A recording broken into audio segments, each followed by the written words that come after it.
వాళ్ళు అందరికీ తెలుసు. స్వాతంత్రం వచ్చి 70 సంవత్సరాలైనా కూడా 46 సంవత్సరాలు కాంగ్రెస్ పరిపాలించింది, 17 సంవత్సరాలు టీడీపీ పరిపాలించింది. మనకేం చేశారో, పేదవాళ్ళకి ఏం చేశారో మనం అందరం చూసాం.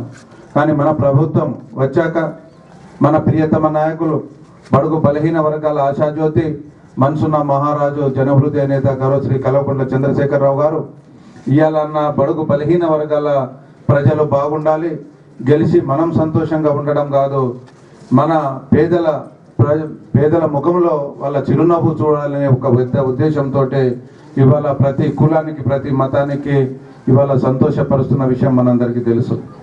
ఇవాళ గొల్ల కుర్మ యాదవులకి చరిత్రలో ఎవరు ఆలోచించలే వాళ్ళ గురించి. కానీ కుల వృత్తులు బాగుండాలి, ప్రతి ఒక్కరు అభివృద్ధి చెందాలి అనే ఉద్దేశంతో ఇవాళ నా యాదవులకు పెద్ద ఎత్తున ఇవాళ ఇస్తున్న విషయం మీ అందరికీ